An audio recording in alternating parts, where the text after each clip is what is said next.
Everyone, welcome back to Adda 24/7 9th and 10th। मैं हूं तुम्हारी शिप्रा मैम, बहुत बहुत स्वागत है। सो आज की कहानी जो मुझे सुनानी आप सुनेंगे अपनी और सिर्फ अपनी शिप्रा मैम की ज़बानी बच्चों। और आज हम पढ़ने वाले हैं the factor which affects the photosynthesis. Last class में हम लोगों ने बहुत ही कम समय में लाइट एंड डार्क रिएक्शन को पढ़ा और पढ़कर बड़ा मज़ा आया। हमारा लाइट रिएक्शन में ऑब्जेक्टिव ये था कि हम ATP बनाएं और NADPH2 बनाएं। अब हमारा ऑब्जेक्टिव क्या था? ल्यूमेन में हाइड्रोजन को कलेक्ट करें। कैसे किया था? ल्यूमेन क्या है? थैलाकॉइड का सेंटर। कैसे कलेक्ट किया था? पानी को तोड़कर। पानी को तोड़ने के दौरान हमें एक बहुत ही बेनिफिशियल प्रोडक्ट मिला जो कि था ऑक्सीजन, जिसको हमने बाहर निकाला और जो है आपको दे दिया और हम लोग बढ़िया सांस ले लेके जीवन जीते रहे।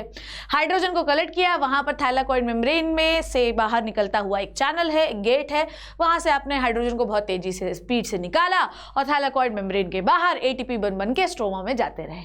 लाइट रिएक्शन के प्रोडक्ट्स को हमने इस्तेमाल किया और भाई साहब हमने CO2 को रिड्यूस करके कार्बोहाइड्रेट बनाया। तो अगर मैं एक रिएक्शन लिख लूँ बच्चों, अगर मैं एक रिएक्शन लिख लूँ कार्बोहाइड्रेट बनाने की, या मैं एक रिएक्शन लिख लूँ कि फोटोसिंथेसिस की रिएक्शन क्या है, तो हम लिखते हैं भाई कार्बन डाइऑक्साइड को जब पानी से, अब बैलेंस तुम खुद कर लेना, ठीक है, जब हम पानी से जोड़ते हैं in the presence of sunlight, in the presence of sunlight और in the presence of chlorophyll, ठीक है, in the presence of chlorophyll, तो हम बनाते हैं C6H12O6 और निकलता है ऑक्सीजन और पानी। तो आज हम ये पढ़ेंगे कि ये जो प्रोसेस हमने लास्ट क्लास में पढ़ा था, इनको अफेक्ट करने के लिए क्या क्या फैक्टर होते हैं जिनकी वजह से फोटोसिंथेसिस का रेट घट भी सकता है और फोटोसिंथेसिस का रेट बढ़ भी सकता है। तो सबसे पहली चीज़ तो यही है, फैक्टर जो अफेक्ट करते हैं उनमें सबसे पहली चीज़ तो कार्बन डाइऑक्साइड ही है मेरे लल्ला, मेरे बच्चों, मेरे आंखों के तारों। CO2 एक फैक्टर है जिससे फोटोसिंथेसिस अफेक्ट होता है। पानी एक फैक्टर है, तो पहला इफेक्ट है, पहला फैक्टर तो भाई कार्बन डाइऑक्साइड ही है। क्या है? पहला है कार्बन डाइऑक्साइड, डन। दूसरा होता है वाटर, पहला है कार्बन डाइऑक्साइड, दूसरा है वाटर, तीसरा है भाई साहब क्लोरोफिल, चौथा है टेम्परेचर, ठीक है, टेम्परेचर, ठीक है। ये सारे जो फैक्टर होते हैं, इवन लाइट, सनलाइट भी तो चाहिए, तो लाइट भी एक लिमिटिंग फैक्टर है। तो ये सारे जो फैक्टर होते हैं ये आपके फोटोसिंथेसिस को अफेक्ट करते हैं। समझ में आई बात? अगर मैं थोड़ा सा आपको और ब्रीफ करूं, जो कि मैं यहाँ पर देखो लाइट जो फैक्टर अफेक्ट करते हैं, ध्यान से सुनना, जो कि मैं थोड़ा सा आपको समझाऊंगी तो मजा आ जाएगा, ठीक है। फैक्टर अफेक्टिंग द फोटोसिंथेसिस में, फैक्टर अफेक्टिंग फोटोसिंथेसिस में दो प्रकार के फैक्टर होते हैं। बड़ी क्लासेस में आप इनके बारे में डिटेल से भी पढ़ेंगे। एक होता है बच्चों जी एक्सटर्नल फैक्टर, ठीक है, एक्सटर्नल फैक्टर बेटा जी, और दूसरा होता है हमारे पास इंटरनल फैक्टर।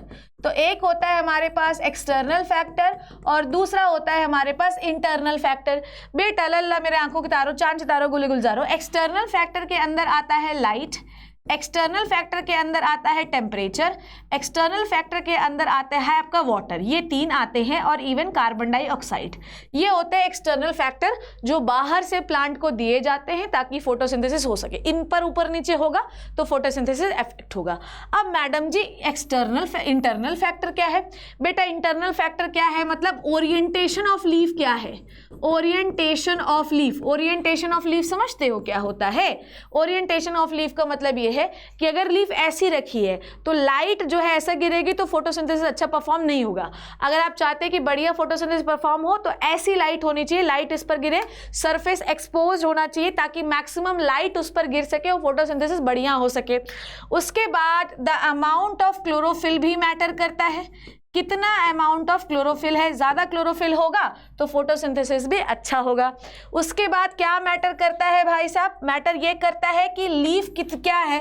अगर लीफ बेटा जी बूढ़ी होगी, ओल्ड होगी, तो भी फोटोसिंथेसिस क्या होगा? कम होगा। अगर लीफ जो होगी वो क्या होगी? बिल्कुल ही बेबी लीफ होगी, बेबी को बेस पसंद है, बेबी लीफ होगी तो भी फोटोसिंथेसिस क्या होगा? कम होगा। फोटोसिंथेसिस जब कब अच्छा होगा? जब यंग और मैच्योर लीफ होगी। जो मैच्योर लीफ होती है उसमें फोटोसिंथेसिस बहुत ही बढ़िया होता है। तो इसका मतलब ये कि एज ऑफ लीफ भी मैटर करती है। अगर बेबी लीफ होगी तो भी फोटोसिंथेसिस अच्छा नहीं होगा। बहुत बूढ़ी लीफ होगी तो भी फोटोसिंथेसिस अच्छा नहीं होगा।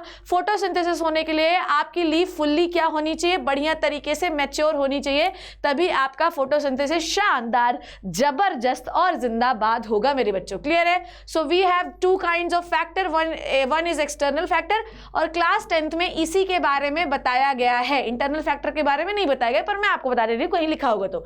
लीफ कैसी है, लीफ ऐसी है कि ऐसी है कि ऐसी है? बेटा जी सरफेस के ऊपर, सरफेस के नीचे फोटोसिंथेसिस, क्लोरोफिल अच्छे होते हैं, इसलिए फोटोसिंथेसिस ऐसी लाइट ऐसी गिरनी चाहिए, ऐसी गिरेगी तो नहीं। आपकी लीफ जो होनी चाहिए बड़े सरफेस वाली होनी चाहिए। सरफेस एरिया मैटर करता है भाई, सरफेस एरिया भी बहुत मैटर करता है। तो लीफ का सरफेस एरिया कैसा होना चाहिए? लार्ज। लार्ज सरफेस एरिया होगा तो फोटोसिंथेसिस ज्यादा होगा, पीएस मतलब फोटोसिंथेसिस ज्यादा होगा। सरफेस एरिया छोटा होगा तो फोटोसिंथेसिस जो है वो कम होगा।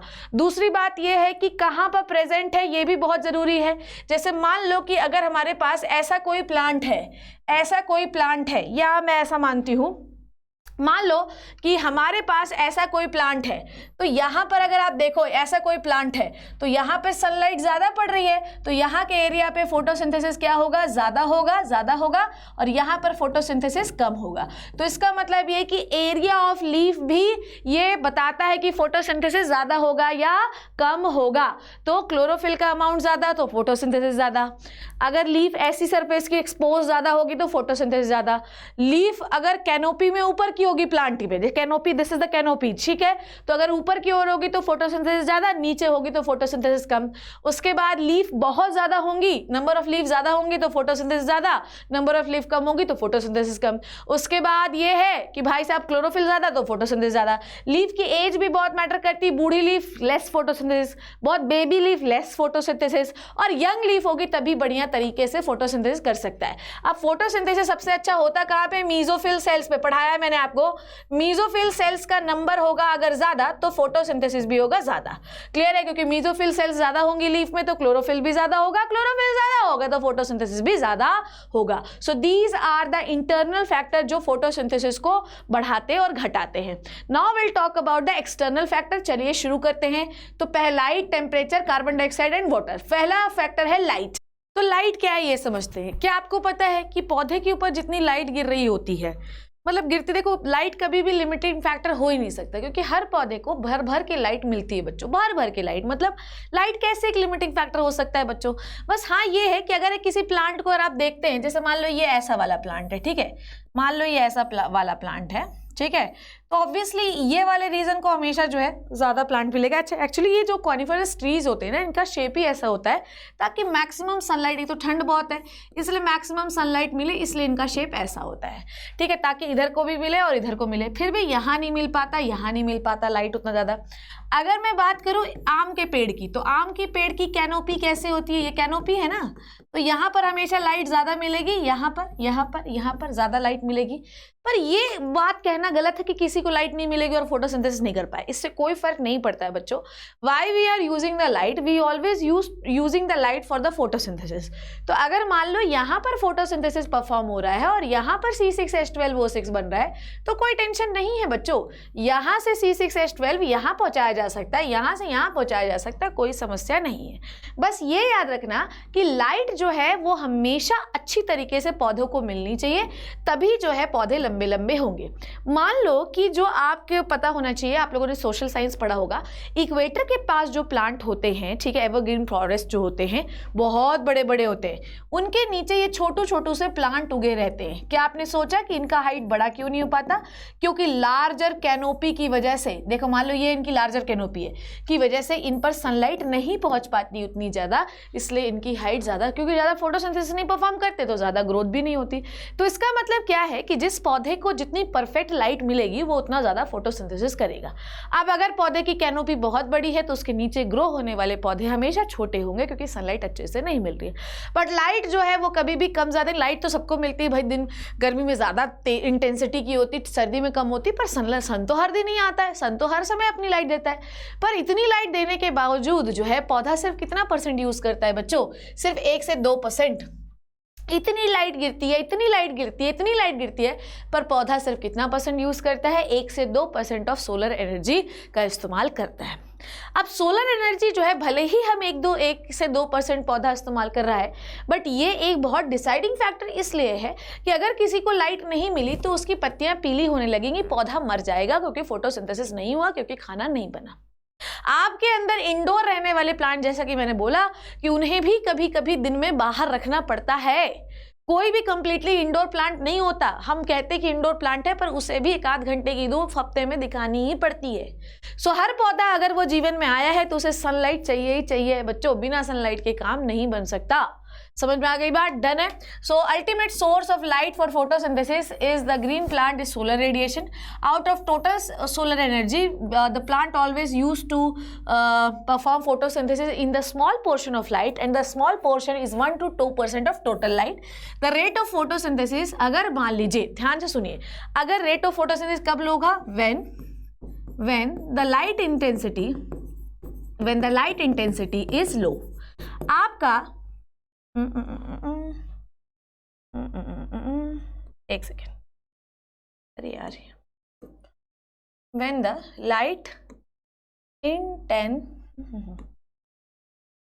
light intensity is low, तो इसका मतलब क्या है? इसका मतलब ये है कि जिन जगहों पे सनलाइट नहीं मिल पाती पौधों को, वहाँ पर फोटोसिंथेसिस कम होता है। इसीलिए वो पौधे हमेशा स्टोरेज फॉर्म में अपना भोजन बचा के रखते हैं, क्या पता उनको सनलाइट मिले ना मिले, इसलिए वहाँ पर फोटोसिंथेसिस कम होता है, इसलिए उनका स्टोरेज मटेरियल खाने का बहुत ज़्यादा होता है उनके अंदर। ठीक है। Increase the intensity of light, जैसे जैसे आप इंक्रीज करेंगे वो होगा, फोटोसिंथेसिस इंक्रीज होता जाएगा। पर फोटोसिंथेसिस की हर जगह अपनी एक लिमिट है बच्चों। फोटोसिंथेसिस का अपना एक रेट है। एक लिमिट के बाद फोटोसिंथेसिस कितनी भी लाइट आप देती जाइए उससे कोई फर्क नहीं पड़ेगा। फोटोसिंथेसिस का एक लिमिट है, उस लिमिट के ऊपर वो नहीं जा सकता। हाँ, लिमिट के नीचे बहुत ज़रूर जा सकता है कि अगर आप लाइट कम दोगे तो लिमिट के नीचे चला जाएगा। तो जिन जगहों पर जो पौधों को लाइट नहीं मिल पाती वहाँ पर फोटोसिंथेसिस कम होता है, जहाँ पर ज़्यादा मिलती है वहाँ अच्छा होता है। क्लियर है? एवरी हाई इंटेंसिटी फोटोसिंथेसिस, देखो पर याद रखना यहाँ पर ये क्या बोलना चाह रहा है, पहले मैं इसको सारा मिटा दूँ। ये बोलना क्या चाह रहा है कि मान लीजिए कि आप फोटोसिंथेसिस जो है लाइट अच्छे से दे रहे हैं, तो आपका ग्राफ ऐसे चलेगा। ठीक है। When the light is perfect, when the light is perfect, ठीक है, परफेक्ट एंड इंक्रीजिंग। ठीक है, तो बढ़ता जा रहा। देखो यहाँ पे फोटोसिंथेसिस कम था क्योंकि लाइट क्या थी? कम थी। यहाँ पे लाइट, जैसे जैसे आप लाइट इंक्रीज करते जाएंगे वैसे वैसे फोटोसिंथेसिस भी इंक्रीज होता जाएगा। पर बच्चों देखो, आप लाइट कुछ ज़्यादा ही इंक्रीज कर देंगे, when the light intensity is very high, अगर आप बार बार देखो ये क्या पाप कर रही हूं मैं, घोर पाप है ये। ठीक है। अगर आप लाइट इंटेंसिटी को कुछ ज्यादा ही इंक्रीज कर दिए, ला तो आपका फोटोसिंथेसिस बढ़ेगा पर एक टाइम के बाद घटना शुरू हो जाएगा। क्लियर है? अगर मान लीजिए लाइट जो है कम हो रही है तो फोटोसिंथेसिस बढ़ ही नहीं पा रहा है। ठीक है, वेरी लो। अगर लाइट इंटेंसिटी कम तो फोटोसिंथेसिस भी लो, अगर लाइट इंटेंसिटी बहुत ज़्यादा तो फोटोसिंथेसिस कम, लाइट इंटेंसिटी परफेक्ट और ज़्यादा हो रही है हल्की हल्की तो फोटोसिंथेसिस भी ज़्यादा। तो ये समझिए कि अति सर्वत्र वर्जित, किसी भी चीज़ को अगर आप ज़्यादा देंगे तो चीज़ें कम होने लगेंगी। क्लियर? आगे बात करते हैं। The quality of light also affects the photosynthesis. ठीक है, क्वालिटी, किस प्रकार की क्वालिटी ऑफ लाइट दे रहे हैं वो भी फोटोसिंथेसिस को, लल्ला मेरे बच्चों मेरे आंखों के तारों, बहुत इफेक्ट करती है। कैसे? अगर आप समझो, आपको ये मैंने बताया कि आपके पास कौन सी लाइट को पौधा एब्जॉर्ब करता है, विबग्योर। ठीक है, विबग्योर में सबसे अच्छा वो कौन सा जो है, तो अगर फोटोसिंथेसिस किस लाइट में सबसे अच्छा परफॉर्म करता है तो ब्लू और ग्रीन लाइट में, क्योंकि ये जो है हायर वेवलेंथ की होती है, इसमें बढ़िया तरीके से फोटोसिंथेसिस परफॉर्म होता है। किस लाइट को वो मैक्सिमम एब्जॉर्ब करता है, मतलब अगर ये एब्जॉर्प्शन सबसे अच्छा रेड एंड ब्लू का होता है, ग्रीन को वो क्या करता है, पूरा रिफ्लेक्ट करता है, इसीलिए आपका जो पौधा है वो ग्रीन कलर का दिखाई देता है। ग्रीन पिगमेंट में होता है क्लोरोफिल। क्लोरोफिल जो होता है, ये याद रखिएगा कि जो है क्लोरोफिल क्या करता है, पूरा रिफ्लेक्ट कर देता है। जैसे क्लोरोफिल के पास आया, क्लोरोफिल एक्साइट हुआ और पूरा जो है इलेक्ट्रॉन फेंकना शुरू किया और पूरी लाइट को रिफ्लेक्ट मारता है। जबकि याद रखना कि मोस्टली ब्लू है, ये ब्लू एंड ग्रीन जो होते हैं ये एब्जॉर्ब कर लेते हैं। समझ में आ गई बात?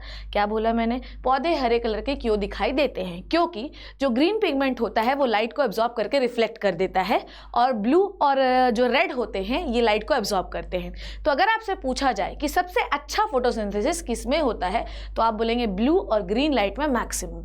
किस लाइट में पूरा रिफ्लेक्शन हो जाता है आपका, मतलब ये मान लो कौन सी लाइट पूरी रिफ्लेक्ट होती है, तो ग्रीन लाइट पूरी रिफ्लेक्ट होती है। ब्लू और ग्रीन में सबसे अधिक फोटोसिंथेसिस होता है। तो ये याद रखना कि फोटोसिंथेसिस जो होता है वो ब्लू और रेड लाइट में सबसे ज़्यादा होता है और ग्रीन लाइट में फोटोसिंथेसिस होता ही नहीं है। ग्रीन लाइट में फोटोसिंथेसिस नहीं होता क्योंकि ग्रीन लाइट को ग्रीन पिगमेंट एब्जॉर्ब करके रिफ्लेक्ट मार देते हैं। समझ में आई बात? क्लियर है? तो ग्रीन लाइट में नो फोटोसिंथेसिस, ब्लू लाइट में एंड रेड लाइट में बढ़िया फोटोसिंथेसिस होता है क्योंकि हायर इंटेंसिटी की होती है, पूरा एब्जॉर्ब हो जाता है। ज़्यादा इंटेंसिटी की होंगी तो ज़्यादा एनर्जी मिलेगी, जितनी ज़्यादा एनर्जी मिलेगी क्लोरोफिल उतना एक्साइट होगा। अगली बात अगर मैं बात करूँ, नेक्स्ट होता है टेम्परेचर। टेम्परेचर देखो, अगर कोई पौधा बढ़िया फोटोसिंथेसिस कर रहा है बच्चों, बढ़िया फोटोसिंथेसिस करता है, अब अगर उसको तुम -18 डिग्री सेंटीग्रेड में रख दो, कर पाएगा फोटोसिंथेसिस? देते रहो पानी, देते रहो पत्ती, देते रहो मिट्टी, देते रहो, कोई फर्क नहीं पड़ता लल्ला, कोई फर्क नहीं पड़ता। लाइट में हमने क्या सीखा कि लाइट अच्छी दोगे तो फोटोसिंथेसिस अच्छा होगा, लाइट कम दोगे तो फोटोसिंथेसिस कम होगा। लाइट अगर जरूरत से ज्यादा देने लगोगे तो भी फोटोसिंथेसिस नहीं होगा। लाइट एक बहुत अच्छा फैक्टर है फोटोसिंथेसिस करवाने के लिए। लाइट अनलिमिटेड है, उसके बावजूद पौधा सिर्फ 1% ऑफ लाइट यूज करता है। बड़े बड़े प्लांट की जो कैनोपीज होती है उसके नीचे के प्लांट ग्रो काय को नहीं हो पाते क्योंकि लाइट वहां अच्छे से नहीं पहुंच पाती, इसलिए फोटोसिंथेसिस बढ़िया तरीके से नहीं पहुंच पाता। तो no light no photosynthesis, less light less photosynthesis, perfect light perfect photosynthesis, higher intensity light no photosynthesis या लेस फोटोसिंथेसिस, ये याद रखना। उसके बाद परफेक्ट सबसे अधिक फोटोसिंथेसिस किसमें? ब्लू एंड रेड में। No photosynthesis in the green light क्योंकि ग्रीन लाइट को पिगमेंट अब्सॉर्ब करके रिफ्लेक्ट मार देता है, इसीलिए आपका हर पौधा ग्रीन कलर का दिखाई देता है राजा। क्लियर है? अगला आता है टेम्परेचर। अब किसी भी पौधा कितना भी अच्छा फोटोसिंथेसिस परफॉर्म कर रहा हो, पर अगर उसको आप -18 डिग्री में रख दोगे और अगर वो उस एनवायरमेंट, देखो भैया ऐसा है कि पोलर रीजन में भी प्लांट होते हैं तो वो उस जगह के लिए बने होते हैं, डिजाइंड होते हैं, पर नॉर्मल पौधा 18 डिग्री पे जाकर जो है फोटोसिंथेसिस परफॉर्म नहीं कर सकता है, ये बात याद रखना। यहाँ पर भी वही रेगुलेशन जो है, मेरे लल्ला मेरे बच्चों मेरे आंखों के तारों चांद सितारों गुले गुलजारों, यहाँ पर भी वही मेथड अप्लाई होता है। आपको एक परफेक्ट टेम्परेचर देना पड़ेगा जहां पर भी, जैसे मान लो हम बात करते हैं ट्रॉपिकल रेन फॉरेस्ट की जो इक्वेटर के पास पाए जाते हैं, उनको करीब 40-45 डिग्री पर भी वो अच्छे बढ़िया ग्रो करते हैं, पर जैसे जैसे आप ऊपर जाते जाते टेम्परेचर कम होता जाता है। जैसे टेम्परेट के अराउंड होता है 25, उसके बाद जो है ऊपर जाते हो तो आता है पोलर, वहाँ पर तो बिल्कुल नेगेटिव 4-5 डिग्री माइनस में चले जाता है। तो टेम्परेचर भी एक डिसाइडिंग फैक्टर है। जो पौधा जहाँ के टेम्परेचर के लिए डिज़ाइन होता है वो वहीं ग्रो होता है। अगर आपने कहीं जो है पौधों को मूव करना शुरू किया, और ऐसा होता भी ना यार, कहीं दूसरे का पौधा आप ला के लगा लो तो बहुत ही मुश्किल से लगता है या नहीं लगता है, ठीक है। तो टेम्परेचर भी एक बहुत इंपॉर्टेंट फैक्टर है फोटोसिंथेसिस बताने के लिए, ज़्यादा होगा या कम। ये याद रखो कि अगर आप 40 डिग्री तक या इंक्रीज कर रहे हो टेम्परेचर तो फोटोसिंथेसिस इंक्रीज होता जाएगा, पर अगर आप 40 डिग्री के बाद इसको इंक्रीज करने की कोशिश करेंगे तो आपका फोटोसिंथेसिस डिक्रीज हो जाएगा। ऐसा क्यों होता है ये समझना मेरी बात को। अगर मान लीजिए कि अगर आपने किसी पौधे को, अगर आपने अपने प्लांट को, ध्यान से समझते जाना, अगर मेरे राजा, अगर आपने मेरे बच्चों प्लांट को -18 डिग्री सेंटीग्रेड में रखा, मान लो कि अगर आपने पौधे को -18 डिग्री सेंटीग्रेड पे रखा और प्लांट के ग्रोथ करवाने के लिए, प्लांट को चाहिए क्या है मेरे लल्ला? प्लांट को ग्रोथ करवाने के लिए चाहिए है हार्मोन। हार्मोन क्या होते हैं बच्चों? हार्मोन होते हैं प्रोटीन, ठीक है। प्रोटीन हो सकते हैं, फैट हो सकते हैं, कुछ भी हो सकते हैं, ठीक है। अब हार्मोन बनेंगे किससे? फॉर्म्ड बाय द, ध्यान से सुनना, हार्मोन बनते किससे हैं? ओहो, ध्यान से सुनते जाना। तो आज आपको ये जानना बहुत जरूरी है क्योंकि ये पूछा जाता है कई बार। फॉर्म्ड बाय द, किससे बनते हैं hormone? Formed by the activity of enzyme. भाई एंजाइम काम करेगा तो फलाना हार्मोन बनेगा, एक्टिविटी ऑफ एंजाइम, ठीक है। तो जितना एंजाइम काम करेगा उतना ज़्यादा ग्रोथ का हार्मोन बनेगा। पर 18 डिग्री में एंजाइम की एक्टिविटी स्टॉप हो जाती है। समझ में आई बात? -18 डिग्री पर अगर आप किसी प्लांट को ग्रो करवाना शुरू करें या फोटोसिंथेसिस करवाना शुरू करें तो वो नहीं कर पाएगा, क्योंकि -18 डिग्री पर जितने भी एंजाइम होते हैं वो स्टॉप वर्किंग। एंजाइम जो होते हैं वो काम करना बंद कर देते हैं, नॉट इवन द फोटोसिंथेसिस, बाकी सारे काम भी नहीं हो पाएंगे। तो टेम्परेचर आपको समझ में आया कि कितना इंपॉर्टेंट फैक्टर है। मान लो कि आपने टेम्परेचर कर दिया है 60 डिग्री, ठीक है। मान लो आपने टेम्परेचर क्या कर दिया है 60 डिग्री। 60 डिग्री पर जो एंजाइम होता है वो डीनेचर हो जाता है। क्या हो जाता है बच्चों? एंजाइम हो जाता है डीनेचर, और एंजाइम जैसे डीनेचर होगा वैसे ही ग्रोथ स्टॉप हो जाएगी, या फोटोसिंथेसिस ग्रोथ स्टॉप हो जाएगी, या आपका बच्चों जी फोटोसिंथेसिस नहीं हो पाएगा, नहीं हो पाएगा। तो ये बात आपको समझ में आई कि अगर आप किसी भी प्लांट में फोटोसिंथेसिस परफॉर्म कराना चाहते हैं तो फोटोसिंथेसिस परफॉर्म करने के लिए हमको एंजाइम मांगता है। और अगर आपका टेम्परेचर माइनस में चला जाए, यार सोचो, अगर आपका टेम्परेचर माइनस दौड़ता हुआ चला जाए, माइनस में चला जाए, तो ऐसी कंडीशन में आपके जो एंजाइम होते हैं वो वर्क करना बंद कर देते हैं, ठीक है। डीनेचर नहीं होते कम टेम्परेचर पे, काम ही नहीं करते। तो काम ही नहीं करोगे तो क्या होगा? फोटोसिंथेसिस होगा ही नहीं, नो फोटोसिंथेसिस, ठीक है। कैसे होगा फोटोसिंथेसिस? कोई फोटोसिंथेसिस नहीं होगा। अगर टेम्परेचर आपने बहुत ज़्यादा बढ़ा दिया तो जो एंजाइम फोटोसिंथेसिस परफॉर्म करा रहे थे वो सब खराब हो जाएंगे, तो भी आपका फोटोसिंथेसिस नहीं होगा। ये बात समझ में आई? तो आपका टेम्परेचर 40 के आसपास रहेगा तो फोटोसिंथेसिस अच्छा होता जाएगा। जैसे मान लो 25 है तो होगा, 26 है तो होगा, 30 होगा तो और अच्छा होगा, 35 होगा तो और अच्छा होगा, 40 होगा तो सबसे अच्छा होगा। पर अगर आप 40 के ऊपर जाएंगे तो एंजाइम खराब होने लगेंगे, फोटोसिंथेसिस का रेट गिरेगा। अगर आप टेम्परेचर और कम करेंगे, 37 के नीचे जाएंगे, कम करते जाएंगे, तो फोटोसिंथेसिस का रेट भी घटेगा। ये बात आपको समझनी है, ठीक है। समझ में आई बात? तो टेम्परेचर देखो, अबव दिस टेम्परेचर फोटोसिंथेसिस का रेट डिक्रीज होता है। Temperature affect photosynthesis by affecting the activity of enzyme, ये मैंने आपको बताया। Enzyme function as specific range of temperature, हर एंजाइम एक स्पेसिफिक रेंज ऑफ टेम्परेचर पे ही काम करता है। समझ में आई बात? ज्यादा देखो, अगर हम डिजाइंड है -18 डिग्री सेंटीग्रेड पे जीवन जीने के लिए तब तो ठीक है, पर अगर हम डिजाइंड ही नहीं है वैसे तो हमारे एंजाइम उस टेम्परेचर पे काम ही नहीं करेंगे। तो ठंडी में क्या होता है? एंजाइम काम करना बंद कर देते हैं, गर्मी में एंजाइम खराब ही हो जाते हैं। तो अगर मान लो मैं 40 डिग्री के लिए डिजाइन हूं तब तो मेरे एंजाइम काम करेंगे, पर अगर 100 डिग्री में लेके जाओगे तो मेरे एंजाइम वहां पर खराब हो जाएंगे। Next important factor is the carbon dioxide राजा, बहुत ही ज्यादा इंपॉर्टेंट, बहुत ही ज्यादा इंपॉर्टेंट। कार्बन डाइऑक्साइड जो होता है, जो आपके एटमॉस्फेयर में प्रेजेंट होता है, ये बात समझनी है। कितना होता है? 0.033, बहुत ही लो। सोचो एनवायरनमेंट में तो इतना है, तो ऑब्वियसली फोटोसिंथेसिस के लिए तो और कम कंसंट्रेशन चाहिए। समझ में आ गई बात? और अगर एनवायरनमेंट में ज्यादा CO2, भले ही पौधा आपकी रक्षा करने के लिए बच्चों, मेरे आंखों के तारों, चांद सितारों, CO2 को बाहर से ले लेता है, पर अगर आप ज्यादा CO2 निकालोगे तो इनके लिए भी वो टॉक्सिक होने लगेगा। तो कम रहेगा और मतलब मॉडरेट रहेगा, फोटोसिंथेसिस अच्छा होगा। कम होगा, फोटोसिंथेसिस लोग रहेगा, पर ज्यादा हो जाएगा तो पौधों को ही हार्म करने लगेगा। नाउ अब मैं आपको बताती वाटर क्यों एसेंशियल है, ध्यान से सुनना। देखो भैया, ऐसा है कि water is essential for the water क्यों एसेंशियल है? Water is essential for the transpiration, ठीक है। वाटर क्यों एसेंशियल है ये समझो। वाटर की जरूरत आपकी बॉडी में है, पौधों में है ट्रांसपिरेशन, ट्रांसपीरेशन। समझ में आई बात? ध्यान से समझना। आप ये समझो कि मान लो कि पौधा है, समझो ध्यान से, पानी की जरूरत क्यों है। मान लो बेटा कि ये इतना लंबा पौधा है, 100 मीटर लंबा पौधा है, ठीक है। ये है अपना 100 मीटर लंबा पौधा।